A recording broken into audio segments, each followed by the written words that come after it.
Hello friends, welcome to Earnest Academy. ഇന്നൊരു good ന്യൂസുമായിട്ടാണ് ഞാൻ നിങ്ങളുടെ മുന്നിൽ എത്തിയിരിക്കുന്നത്. SSC JE എക്സാം ഡേറ്റ് വന്നിട്ടുണ്ട്. നമുക്കറിയാലേ സെൻട്രൽ ഗവൺമെന്റിൽ ഡിഫറെന്റ് ഡിപ്പാർട്ട്മെന്റ്സിൽ ജൂനിയർ എഞ്ചിനീയർ ആയിട്ട് റെയിൽവേ ഒഴികെ ബാക്കി എല്ലാ ഡിപ്പാർട്ട്മെന്റുകളിലും ജൂനിയർ എഞ്ചിനീയർ ആയിട്ട് നമുക്ക് ജോബ് കിട്ടണമെങ്കിൽ നമ്മൾ എഴുതേണ്ട എക്സാം ആണ് SSC JE. അപ്പോൾ നേരത്തെ തന്നെ ഷെഡ്യൂൾ വന്നിട്ടുണ്ടായിരുന്നു നമുക്ക് ഏത് മാസത്തിലേക്ക് എക്സാം പ്രതീക്ഷിക്കാം എന്നുള്ളത്. അപ്പോൾ ഇത്തവണ കൃത്യമായി ഡേറ്റ് ആണ് ഇപ്പോൾ ലേറ്റസ്റ്റ് SSCയുടെ നോട്ടിഫിക്കേഷനിൽ വന്നിട്ടുള്ളത്. നമ്മൾ ഡേറ്റ് നോക്കിയാൽ ടയർ 1ന്റെ ഡേറ്റ് ആണ്, അതായത് പേപ്പർ 1ന്റെ ഡേറ്റ് ആണ് വന്നിട്ടുള്ളത്. ഒക്ടോബർ 9, 10, 11. അപ്പൊ ഈ ഒക്ടോബറിൽ വരുന്ന 2023 ഒക്ടോബറിൽ 9, 10, 11 എന്നീ 3 ഡേറ്റ്സിലായിട്ടായിരിക്കും SSC JEയുടെ ടയർ 1 എക്സാം നടക്കുക. ബാക്കി നമുക്കുള്ളത് സ്റ്റെനോഗ്രാഫറും ജൂനിയർ ഹിന്ദി ട്രാൻസ്ലേറ്ററും ആണ്. അതൊന്നും ഓക്കെ, നമുക്ക് നമ്മളുമായിട്ട് കൺസേൺ ചെയ്യുന്ന എക്സാമുകളല്ല. എനിവേ നമുക്കപ്പോൾ എക്സാമിന് ഇനി എത്ര സമയമുണ്ടെന്ന് ആലോചിച്ചാൽ നമുക്ക് മനസ്സിലാക്കാം. ഏകദേശം ഒരു 4 മന്ത്സോളം ഉണ്ടല്ലേ.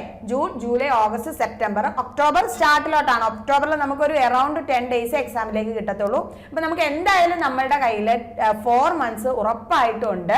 പിന്നെ ഒരു ശ്രദ്ധിക്കേണ്ട കാര്യം, നമ്മുടെ PSC എക്സാംസിന്റെ സൈഡിലോട്ട് പറഞ്ഞാൽ ജൂൺ, ജൂലൈ മാസങ്ങളിൽ നമ്മുടെ ഇമ്പോർട്ടന്റ് ആയിട്ടുള്ള എല്ലാ PSC എക്സാമുകളും എൻഡ് ചെയ്യുന്ന ഒരു സമയമാണ് അല്ലേ. അപ്പൊ അത് കഴിഞ്ഞാൽ നമുക്ക് ഫ്രീ ടൈം ഉണ്ട്. ആ ടൈമിൽ നമ്മൾ ഇന്ന് മനസ്സ് വെച്ച് കഴിഞ്ഞാൽ കൃത്യമായി ക്രാക്ക് ചെയ്യാവുന്ന ഒരു എക്സാം തന്നെയാണ് SSC JE. അപ്പൊ ഇവിടെ നമ്മൾ ശ്രദ്ധിക്കേണ്ടത്, നോട്ടിഫിക്കേഷൻ വന്നിട്ടുണ്ടോ? കുറെ പേര് എന്നോട് ടെലഗ്രാം ഗ്രൂപ്പിലൊക്കെ നോട്ടിഫിക്കേഷൻ ഇട്ടപ്പോൾ തൊട്ട് ചോദിക്കുന്നുണ്ട്, SSC JE അപ്ലൈ ചെയ്യാനുള്ള ടൈം ആയോ?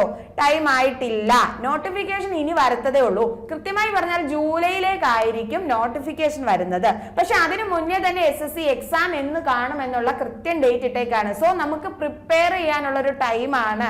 വേക്കൻസി ആയിട്ട് ബാക്കി കാര്യങ്ങളെല്ലാം തന്നെ നോട്ടിഫിക്കേഷൻ വരുമ്പോഴേ അറിയാൻ ഒക്കത്തുള്ളൂ. എനിവേ നല്ല രീതിയിൽ എന്തായാലും ഒരു ഇൻക്രീസ്ഡ് വേക്കൻസി തന്നെയാണ് നമ്മൾ പ്രതീക്ഷിക്കുന്നത്. റോസ്ഗർ മേളയൊക്കെ നടക്കുന്ന സമയമല്ലേ, അപ്പം എന്തായാലും നല്ല രീതിയിൽ ഒരു വേക്കൻസി നമ്മൾ പ്രതീക്ഷിക്കുന്നുണ്ട്. എനിവേ ജൂലൈയിലായിരിക്കും നോട്ടിഫിക്കേഷൻ വരുന്നത്. അപ്പോൾ നോട്ടിഫിക്കേഷൻ വന്നിട്ട് പ്രിപ്പറേഷൻ സ്റ്റാർട്ട് ചെയ്യാനൊന്നും വിചാരിക്കരുത്. അപ്പൊ പിന്നെ നമ്മുടെ കയ്യിലുള്ള മാസങ്ങൾ കുറഞ്ഞിരിക്കുകയാണ് അല്ലെ. ഇപ്പൊ 4 മാസമുണ്ട്. ഇപ്പൊ നല്ലോണം പ്രിപ്പയർ ചെയ്യാൻ പറ്റിയ ഒരു അവസരമാണ്. എന്തായാലും എക്സാം ഉണ്ട് എന്ന് ഉറപ്പായി. അപ്പൊ ഇനി നമ്മൾ പ്രിപ്പറേഷനിലോട്ട് കാര്യമായിട്ട് തന്നെ ശ്രദ്ധിക്കേണ്ട ഒരു ടൈമാണ്. ന്യൂ ചേഞ്ചസ് എന്ന് ഞാൻ പറയാൻ കാര്യം, നമുക്ക് ഇത്തവണ SSCയുടെ CGL എക്സാം ആവട്ടെ, CHSL എക്സാം ആവട്ടെ വന്നപ്പോൾ നമ്മൾ ശ്രദ്ധിച്ചാൽ മനസ്സിലാക്കാവുന്ന ഒരു കാര്യമായിരുന്നു, കംപ്ലീറ്റ് പാറ്റേൺ ചേഞ്ച് ആണ് ഉണ്ടായത്. ഡിസ്ക്രിപ്റ്റീവ് എക്സാമുകളെല്ലാം തന്നെ, ടയറുകളെല്ലാം തന്നെ കംപ്ലീറ്റ് ആയിട്ട് അവോയ്ഡ് ചെയ്തുകൊണ്ട് ഒരു ക്വാളിഫയിങ് എക്സാമും ദെൻ ഒരു മെയിൻ എക്സാം എന്നുള്ള രീതിയിലേക്ക് ചേഞ്ച് ആയിട്ടുണ്ട്. അപ്പൊ അത്തരത്തിലൊരു മാറ്റം നമ്മൾ SSC JEയിലും മേ ബി പ്രതീക്ഷിച്ചേക്കാം. കൺഫേംഡ് അല്ല. നോട്ടിഫിക്കേഷൻ വരുമ്പോൾ മാത്രമേ നമുക്ക് അറിയാൻ കഴിയുകയുള്ളൂ.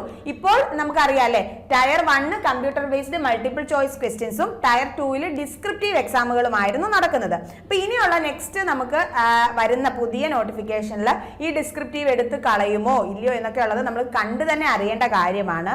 ബട്ട് എനിവേ അത് എങ്ങനെ തന്നെ ആണെങ്കിലും ടയർ 1 ക്വാളിഫയിങ് ആണെങ്കിൽ അതിനർത്ഥം നിങ്ങൾക്ക് അത്രയും കൂടി ടൈം പഠിക്കാൻ കൂടുതൽ കിട്ടും, പ്രിപ്പറേഷൻ ബെറ്റർ ആക്കാനുള്ള സമയം കിട്ടുകയാണ് എന്നുള്ളതാണ്.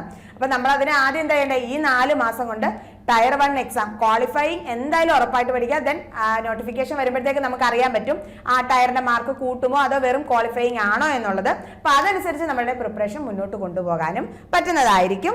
ആർക്കൊക്കെ അപ്ലൈ ചെയ്യാം? ഇലക്ട്രിക്കൽ, മെക്കാനിക്കൽ, സിവിൽ 3 ഡിസിപ്ലിനിലുള്ള ഡിപ്ലോമ BTech ഹോൾഡേഴ്സിനായിരിക്കും അപ്ലൈ ചെയ്യാനുള്ള അവസരം വരുന്നത്.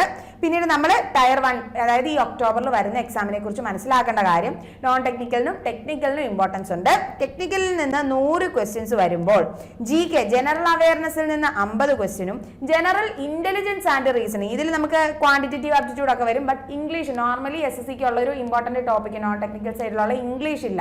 അപ്പൊ ജനറൽ ഇന്റലിജൻസ് ആൻഡ് റീസണിങ്ങിൽ 50 ക്വസ്റ്റ്യനും, അങ്ങനെ 100 മാർക്ക് നോൺ ടെക്നിക്കലിനും 100 മാർക്ക് ടെക്നിക്കൽ സൈഡിലും ആയിട്ട് ടോട്ടൽ 200 മാർക്സിലായിരിക്കും എക്സാം വരുന്നത്. അപ്പൊ നമ്മൾ പ്രിപ്പയർ ചെയ്യുന്ന ഒരാളെ സംബന്ധിച്ച് നമ്മൾ SSCയുടെ സിലബസ് നോക്കിയാൽ, സിലബസ് ഡിസ്കഷൻസ് ഒക്കെ ഓൾറെഡി വീഡിയോ ചെയ്തിട്ടുണ്ട് നമ്മുടെ ചാനലിൽ, നിങ്ങൾക്ക് നോക്കാവുന്നതാണ്. അപ്പൊ സിലബസിൽ നോക്കുമ്പോൾ ശ്രദ്ധിക്കേണ്ട കാര്യം, ടെക്നിക്കലിനോടൊപ്പം തന്നെ നോൺ ടെക്നിക്കലും ഇമ്പോർട്ടൻസ് കൊടുത്തു തന്നെ നമുക്ക് പോകേണ്ടതായിട്ട് വരും. ഇനി വരാനിരിക്കുന്ന നമ്മുടെ റെയിൽവേയുടെ ALP, JE, SSC പോലുള്ള എക്സാമുകൾക്കും ഇത് തന്നെയാണ്, നോൺ ടെക്നിക്കലിന് വളരെ പ്രാധാന്യമുണ്ട്.